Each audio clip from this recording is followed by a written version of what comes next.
No. Now you listen to me at all, you fucking bollocks. Fucking cockshite. I might lose my fucking marbles up there, but I'm not losing my mind. There's enough of them over here fucking trying their hand at that storytelling and fucking play white and shite. McCarthy and Crowley, to name a few.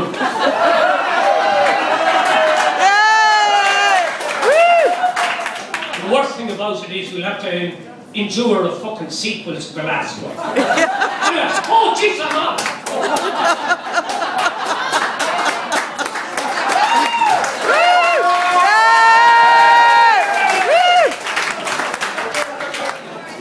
Good evening, all. I hope you're feeling good and enjoying yourselves. You're probably feeling fucking better than I am. Yeah. Gee, it's an awful stressful week. How did I get roped into this shite?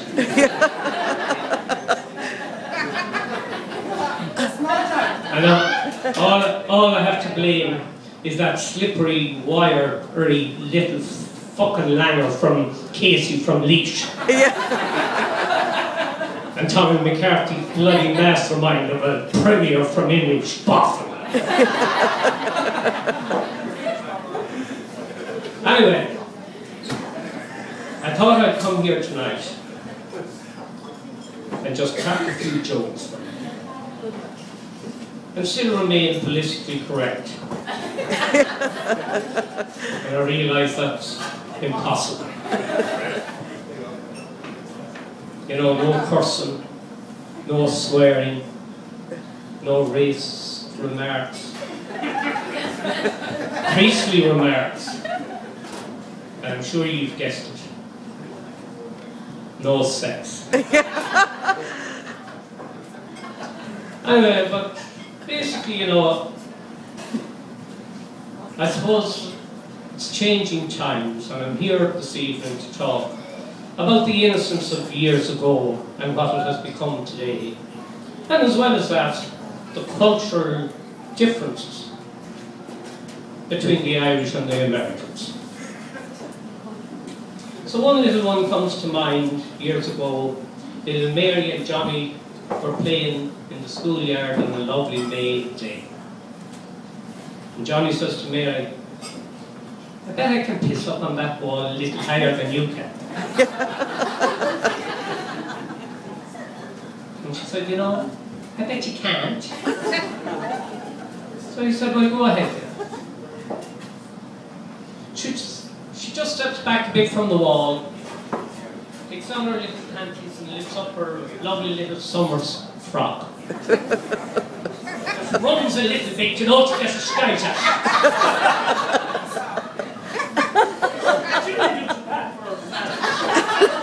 You know, about this high up. There was little Johnny, he had a smile on his face. He was preparing himself all ready to go, and she just goes, no hands. Yay!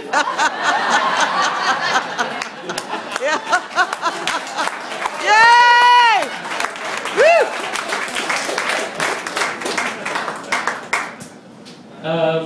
There was always great characters in the parishes back at home.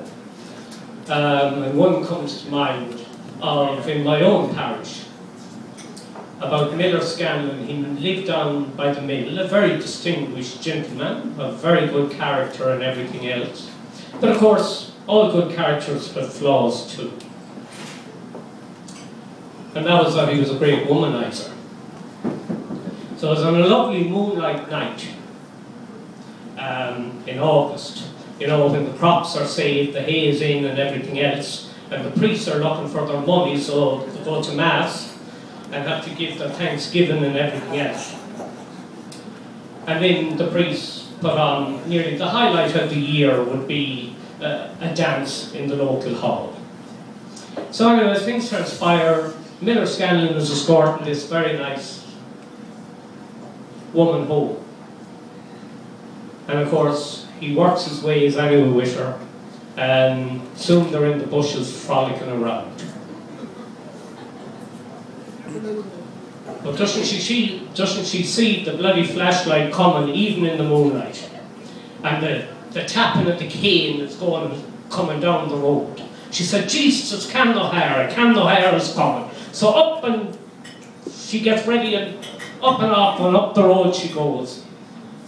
But our Miller Scanlon isn't as agile. So he's caught pulling up his pants. Oh, Kevin says, I see Miller Scanlon, he said, the bird has flew the nest. Don't worry, she won't go too far, Father. I just put 2 shots in her. Yeah.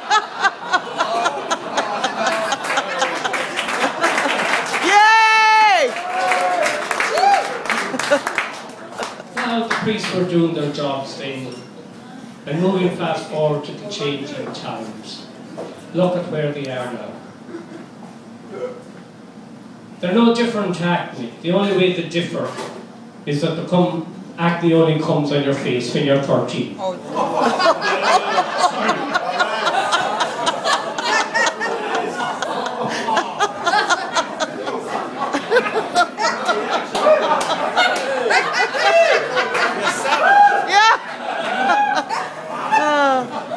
And then it's mind-boggling to me. It's absolutely mind-boggling that in this day and age, with so many people are surprised that there's so many gay priests. Well, think about that for a second. You look over there in Rome, and they're all sitting around, men with men in large groups. They're wearing the big rocks on their fingers. They have the big chains and the rich jewellery draping over their voluptuous robes.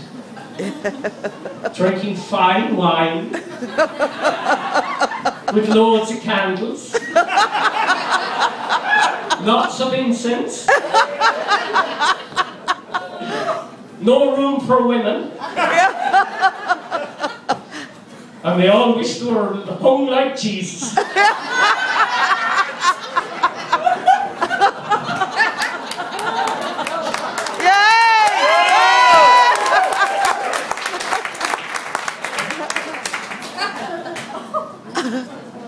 Now we're privileged to be here in the Burn, and we've had many great years. And keeping on the line of token or on the changing times, there have been many great characters in the Burn over the years, but 2 come to mind. Very colourful characters. One, I suppose you'd have to say he was stubborn, rebellious, self-educated, and traditional, I suppose. And then you have the other one, Jesus Christ, he's as book smart as, I don't know who, Einstein or something like that. And he was totally different. But I was in their company anyway, and it would have been just after the smoking ban had come in, maybe a couple of months after the smoking ban came in on a Sunday evening. And lo and behold, Mad Dog, I'm sure you know who I'm talking about. Yay! Was talking there with colourful Gunther. Yeah. And Mad Dog asked me for a light for a cigarette, and I gave him the matches or lighter, whatever I had, thinking that, you know, Jesus, he'd go out and smoke it. But as I say, his rebellious nature, he took up, he lit it up there and did in the back. And Gunther, for ye that don't know, was there in his high heels, his turquoise hat, and ever-revealing miniskirt, matching miniskirt. Oi, oi, oi! Put that out! You cannot smoke in here! Mad Dog takes the cigarette, throws it to the ground, and he said, Jesus, what is the world coming to? A man in a skirt can tell me put out a smoke, you can smoke it in the old fucking bar.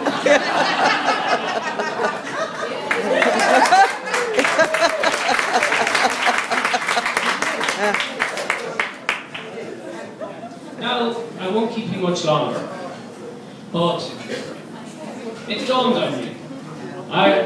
The Irish and the Americans have a great tradition over the centuries. And many of them intermarry and make lovely families and, you know, have great connections. But it dawned on me, Jesus, Americans in real life, they're so different to the ones in corporate America or the office environment. And I was wondering how many marriages ever came out of an Irishman would say and an American woman in the office. Because he gets FYI, ASAP. Yeah. An Irishman coming over here, he'd read it and say, fuck you indeed, you sap.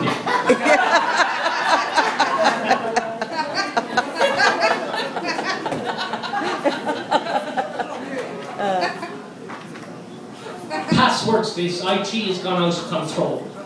We need your password. Provide a password. One smart aleck, fucking 8-digit, 8-character password. One smart aleck put in Snow White and the Seven Dwarfs.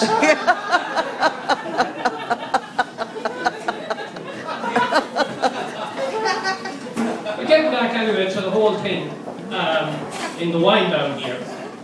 Oh no, yeah, corporate America. They still try so hard to make people happy.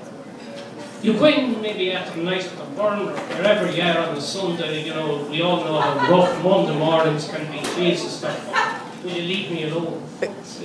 Yeah. How are you today? I'm good. Sorry, I'm okay. Yes. Oh, just okay? What the fuck? Is it okay to be okay? But then they're so stingy, the corporations, with their holidays here in comparison to Europe. You get 6 or 8 weeks. Here you get 2 or 3 if you're lucky. But they always try and compensate. They have breastfeeding rooms, they have wellness rooms, they have yoga, you know, eat healthy class and everything else. And then they call a town hall style meeting for all employees, and you get 20 boxes of pizza for 40 people. Yeah. And God help you if you're on a diet. Oh, you're not eating today? No, and with the size of you shouldn't either. So anyway, I'm closing. But there is a great tradition of Irish and American connection. And I think the Burn kind of gets high marks in that as well. So I'd really like to challenge Tommy and Louise to give up the damn playwriting and start those, what the marriage festivals, you know, the marriage make-up festivals. Matchmaking festivals, thank you very much. The matchmaking festivals, and leave it in the careful and successful stewardship of Desi and Julie, Java and Megan, and Shane and Dana. All right, good night to you. Bye-bye. Hey!